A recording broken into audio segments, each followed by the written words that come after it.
Selamat malam Bapak Ibu, saudara-saudari yang terkasih dalam Tuhan.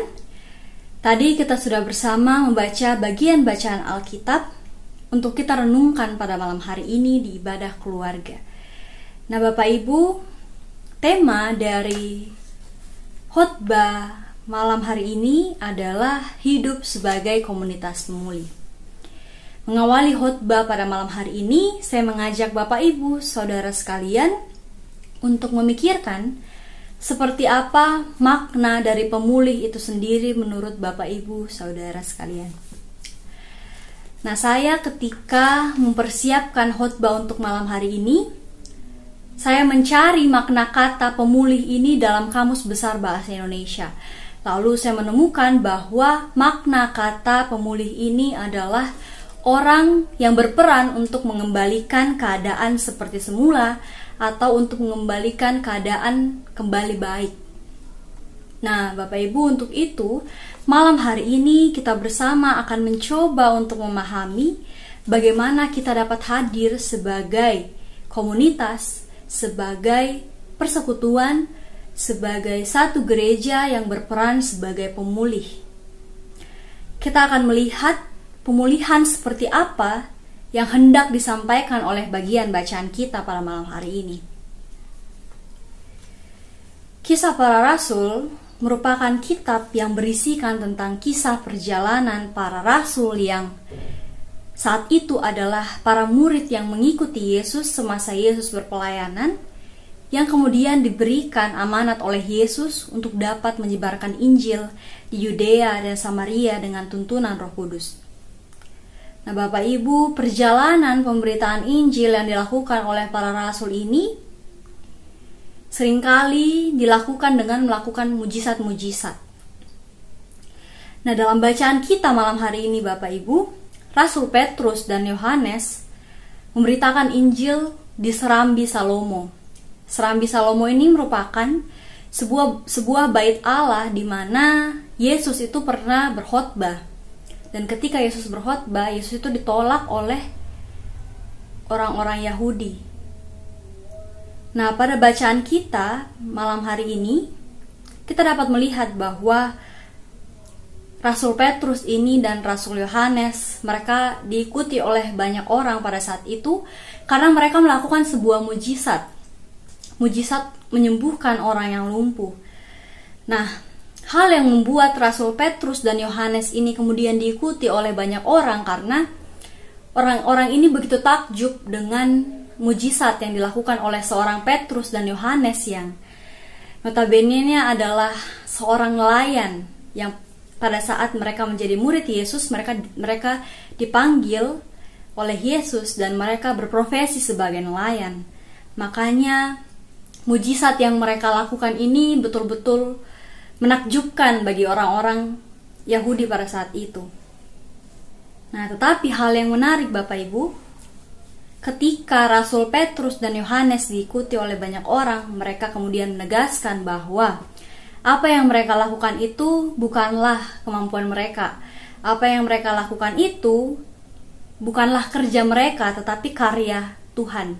Karya Yesus yang sudah disalibkan, karya Yesus yang sudah ditolak oleh orang-orang Yahudi pada saat Yesus berkhotbah.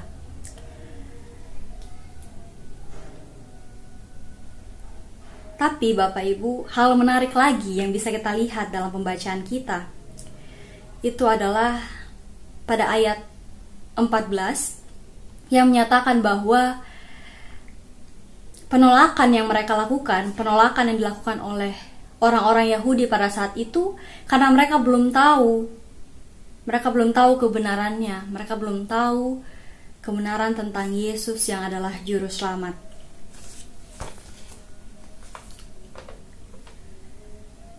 Nah, setelah itu Rasul Petrus selalu mengingatkan bahwa saat ini mereka sudah tahu apa yang benar dan mereka sudah tahu bahwa mujizat itu bukanlah karya dari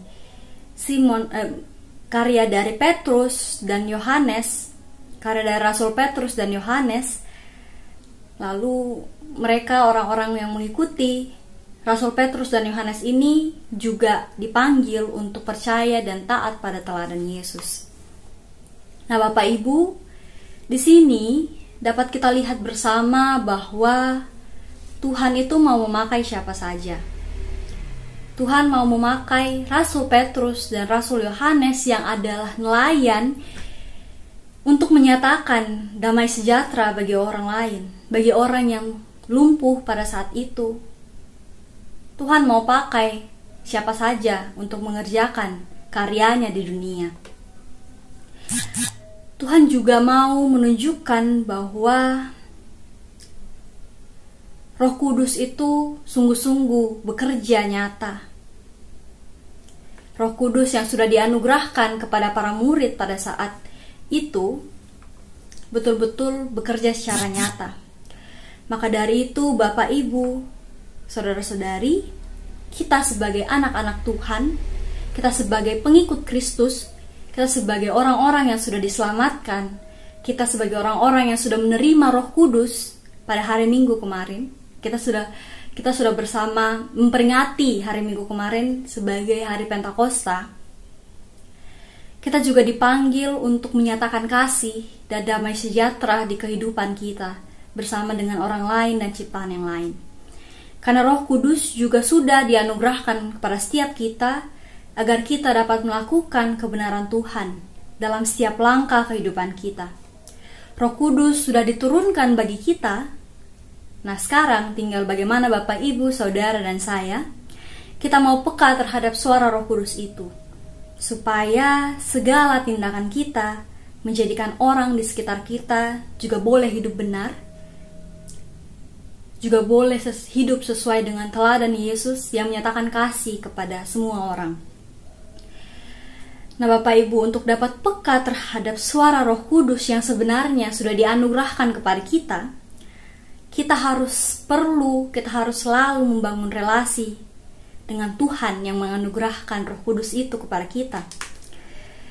Untuk itu, Bapak, Ibu, Saudara sekalian, kita harus selalu melibatkan Kristus dalam hidup kita.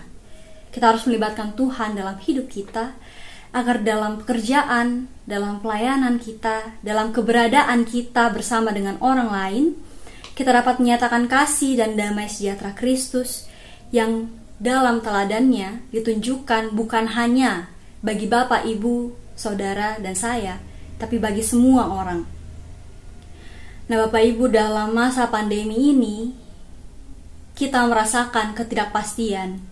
Kita merasakan banyak sekali tantangan dalam kehidupan kita. Bukan hanya kita, tapi orang-orang di sekitar kita. Untuk itu, mari kita hidup sebagai komunitas pemulih. Komunitas pemulih, keluarga-keluarga pemulih, yang dengan kekuatan Roh Kudus yang berasal dari Kristus yang sudah rela berkorban untuk menebus dosa kita. Mari kita selalu hidup dalam relasi yang baik dengan Tuhan, agar kita dapat mengerjakan panggilan kita menjadi berkat dan membawa pemulihan bagi sesama kita. Tuhan memampukan kita semua. Amin.